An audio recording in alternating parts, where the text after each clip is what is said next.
ಪರಿಸರ ದಿನ ಅಥವಾ ವರ್ಲ್ಡ್ ಎನ್ವಿರಾನ್ಮೆಂಟ್ ಡೇ ಒಂದು ಗಿಡ ನೆಡೋಣ ಅಂತ ಗಿಡ ತೊಗೊಂಡು ಬಂದಿದ್ವಿ. ಸಿಹಿ ಹುಣಸೆ ಮರ ಗಿಡ ಆಗಿರುತ್ತೆ ಇದು.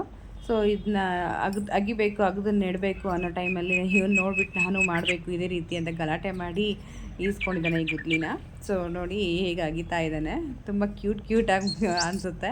ನಾವು ದೊಡ್ಡವ್ರು ಮೊಬೈಲ್ ಇಟ್ಕೊಂಡ್ರೆ ಅವರು ಮೊಬೈಲ್ ಇಟ್ಕೊಳ್ತಾರೆ, ಅಥವಾ ನಾವು ಈ ಥರ ಏನಾದರೂ ಆ್ಯಕ್ಟಿವಿಟಿ ಹೇಳಿದಾಗ ಅವರು ಸಹ ನಮ್ಮ ಜೊತೆ ಮಾಡಬೇಕು, ಕಲಿಬೇಕು ಅನ್ನೋ ಒಂದು ಆಸಕ್ತಿ ಅವ್ರಿಗೂ ಮಕ್ಕಳಿಗೆ ಹೆಚ್ಚಾಗುತ್ತೆ. ಎಷ್ಟು ಕ್ಯೂಟ್ ಅನಿಸುತ್ತೆ.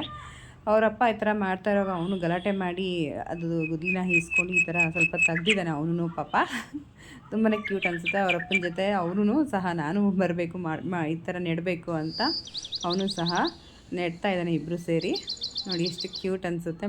ಅಗದಾಗಿದೆ. ಈಗ ನೋಡಿ ಗಿಡ ನೆಟ್ಬಿಟ್ಟು ಮಣ್ಣು ಹಾಕ್ತಾ ಇದ್ದಾರೆ. ಅವನು ಸಹ ನಾನು ಹಾಕಬೇಕು ಅಂತ ಗಲಾಟೆ ಮಾಡಿ ಹಾಕ್ತಾಯಿದ್ದಾನೆ. ಎಷ್ಟು ಕ್ಯೂಟ್ ಅನಿಸುತ್ತೆ ನೋಡಿ. ಅದು ಟ್ಯಾಪ್ ಮಾಡಬೇಕು, ಹಾಕಿದ್ಮೇಲೆ ಅವನು ಸಹ ಅದ್ರ ಮೇಲೆ ನಿಂತ್ಕೊಂಡು ಕೈಯಲ್ಲಿ ಆಗಲ್ಲ ಪಾಪ, ಕಾಲಲ್ಲಿ ತುಳಿತಾ ಟ್ಯಾಪ್ ಮಾಡ್ತಾ ಇದ್ದಾನೆ.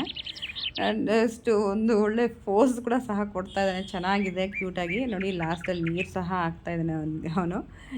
ಎಷ್ಟು ಕ್ಯೂಟ್ ಅನಿಸುತ್ತೆ ಅಲ್ವಾ ಈ ಥರ ಚಿಕ್ಕ ಮಕ್ಳು ಏನಾದರೂ ಮಾಡಿದ್ರೆ. ಬಟ್ ಅವನಿಗಿದು ಆಟನೇ ಅನಿಸ್ಬೋದು. ಬಟ್ ನಾವು ಚಿಕ್ಕ ಮಕ್ಕಳಿಂದ ಈ ರೀತಿ ಅಭ್ಯಾಸ ಮಾಡಿಸ್ಕೊಳ್ತಾ ಬಂದರೆ ಅವ್ರು ದೊಡ್ಡವರಾದಾಗ ಅವರೇ ಸ್ವತಃ ಈ ಥರ ಕೆಲಸಗಳು ಒಳ್ಳೆ ಕೆಲಸಗಳು ಮಾಡ್ತಾರೆ.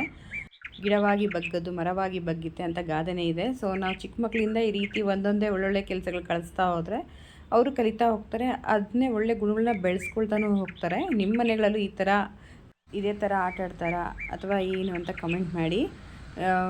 ಇವನಿಗೆ ಒಳ್ಳೆಯದಾಗಲಿ ಅಂತ ಅಲ್ಲಿಂದನೇ ಹಾರೈಸಿ. ಹೀಗೆ ನೋಡ್ತಾ ಇರೋ ಎಲ್ಲರಿಗೂ ನಮ್ಮ ಕಡೆಯಿಂದ ತುಂಬ ಧನ್ಯವಾದಗಳು ಹೇಳ್ತಾ ಅವನ ಕಡೆಯಿಂದ ಧನ್ಯವಾದಗಳು ಹೇಳಿಸ್ತಾ ಇದ್ದೀನಿ. ಸಖತ್ ಕ್ಯೂಟ್ ಅನಿಸುತ್ತೆ. ಎಷ್ಟು ನೀಟಾಗಿ, ಎಷ್ಟು ಅಚ್ಚುಕಟ್ಟಾಗಿ, ತುಂಬ ಕ್ಯೂಟಾಗಿ ಕೆಲಸ ಮಾಡ್ತಾಯಿದ್ದಾನೆ. ಇನ್ನೂ ಅವನಿಗೆ 1 ವರ್ಷ 4 ತಿಂಗಳು ಅಷ್ಟೇ. ಅಷ್ಟು ಕ್ಯೂಟಾಗಿದ್ದಾನೆ. ಅಷ್ಟು ಕ್ಯೂಟಾಗಿ ಕೆಲಸನೂ ಸಹ ಮಾಡ್ತಾಯಿದ್ದಾನೆ. ಸೊ ನಮಗೊಂಥರ ಪ್ರೌಡ್ ಅನಿಸುತ್ತೆ.